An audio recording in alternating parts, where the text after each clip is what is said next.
Assalamualaikum warahmatullahi wabarakatuh. Jumpa dengan channel Kupas soal matematika dan lain-lain. Kali ini kita akan membahas tentang mudah memahami tes intelijensi umum untuk ujian CPNS 2023 penalaran logis part 9 atau bahagian ke-9. Ingin informasi terbaru? Silahkan di-subscribe. Nomor 1. Jika M sama dengan T, maka M tidak sama dengan C. Bila B sama dengan M, maka A bila B sama dengan M, maka B sama dengan T. B bila B sama dengan C, maka B tidak sama dengan T. C bila B sama dengan C, maka B tidak sama dengan T. D bila B sama dengan C, maka B sama dengan M sama dengan T. M sama dengan C sama dengan B tidak sama dengan T. Kita jawab M sama dengan T. Kemudian M itu tidak sama dengan C. Kalau B sama dengan M, maka pasti B itu sama dengan T tapi tidak sama dengan C. Berarti jawaban yang benar itu adalah bila B sama dengan M, maka B itu sama dengan T. Ya, B sama dengan M, maka B sama dengan T. Jelas sekali ya. B itu sama dengan M itu sama dengan T ya. Nah, jelas B maka B sama dengan T. Oke, nomor yang kedua. Jika Naruto bukan tokoh kartun Doraemon, maka Doraemon adalah kucing sungguhan. Ingkaran dari pernyataan di atas adalah: jika Naruto adalah tokoh kartun, maka Doraemon bukan kucing sungguhan. B. Jika Doraemon adalah kucing sungguhan, maka Naruto adalah tokoh kartun. C. Naruto adalah tokoh kartun atau Doraemon adalah kucing sungguhan. D. Naruto bukan tokoh kartun dan Doraemon bukan kucing sungguhan. E. Naruto bukan tokoh kartun atau Doraemon bukan kucing sungguhan. Kita jawab. Implikasi adalah P. Implikasi itu P maka Q ya. Ingkaran dari implikasi P maka Q itu adalah P dan tidak Q. Nah, berarti jadi pernyataan jika Naruto bukan tokoh kartun, maka Doraemon adalah kucing sungguhan. Nah, berarti ini menjadi Naruto bukan tokoh kartun dan Doraemon bukan kucing sungguhan ya. Jadi dari sini. Sehingga jawaban yang tepat adalah bagian D ya. Naruto bukan tokoh kartun dan Doraemon bukan kucing sungguhan. Jadi ingkaran dari P maka Q ya. Jadi bagian D.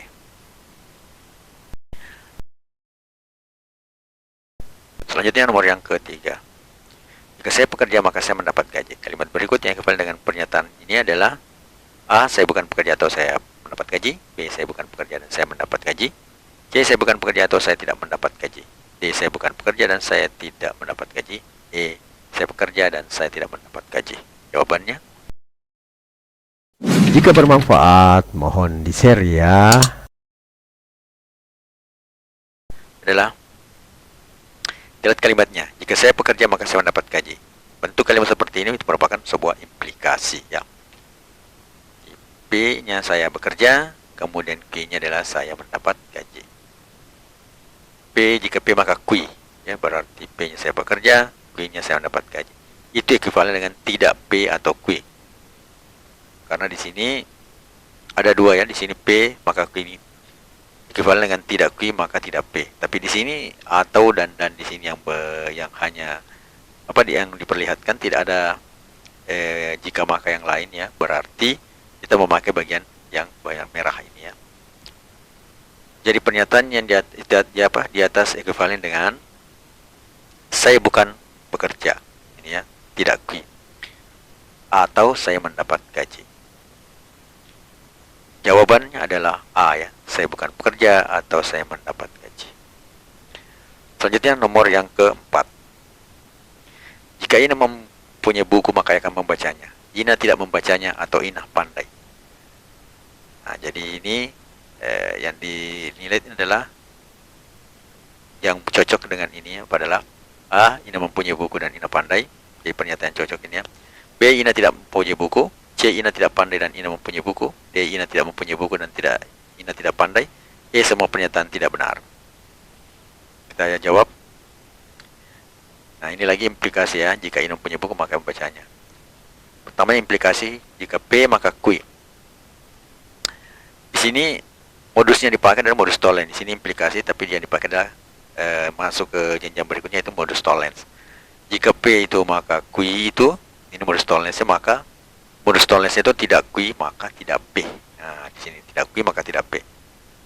Jadi kita lihat misal B itu Ina mempunyai buku, kemudian Q itu Ina membaca, kemudian S itu Ina pandai. Ya. Maka di sini premis 1 itu B maka Q. Nah, premis 2-nya itu minus Q atau tidak Q atau S ya. Nah, ini. Arti kesimpulannya di sini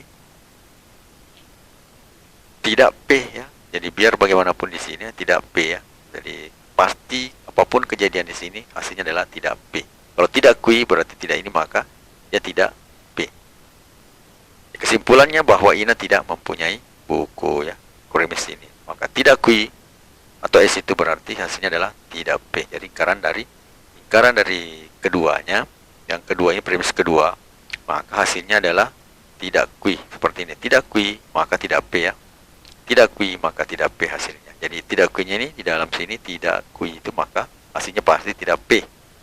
Ya, jadi menyalahi ini berarti tidak P. Tidak membacanya atau Ina pandai. Pasti Ina tidak mempunyai buku. Berarti jawaban yang benar adalah B. Ya.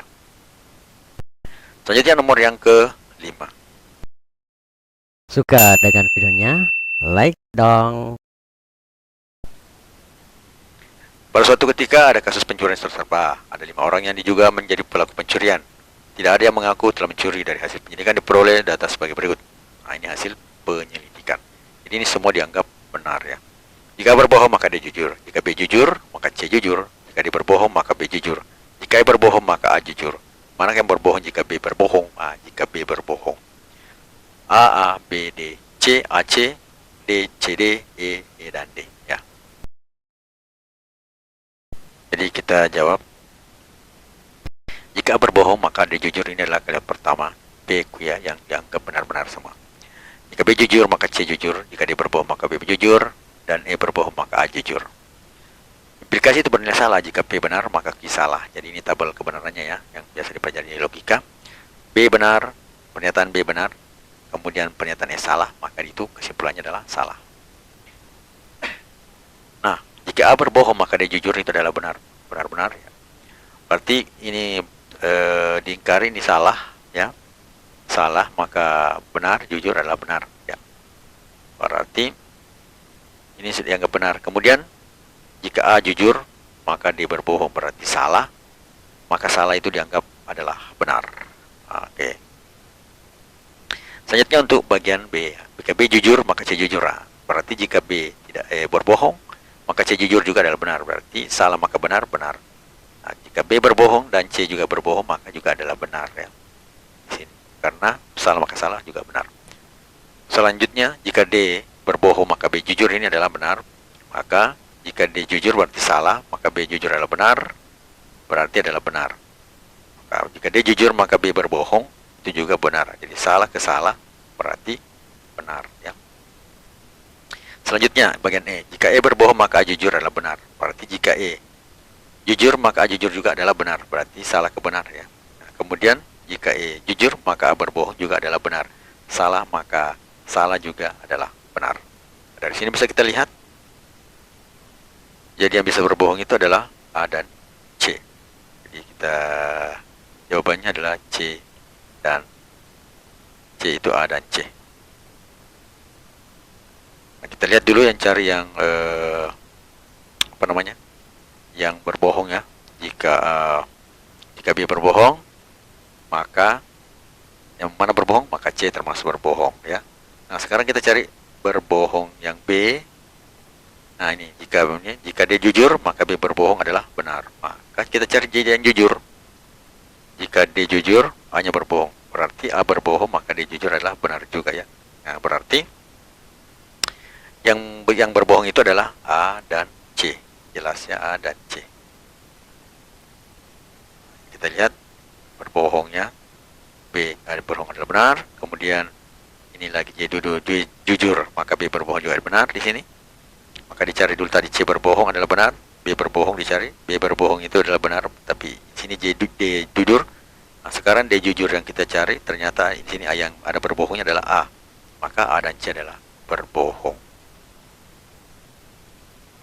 Nah, ini kita lihat ya. Jika D jujur, makanya berbohong. Arti jawabannya adalah A dan C. Ingin informasi terbaru? Silahkan di-subscribe. Seterang apapun lampu yang kamu bawa, jika matamu terpejam, maka kamu tak akan melihat. Matematika, Queen of Science. Assalamualaikum warahmatullahi wabarakatuh.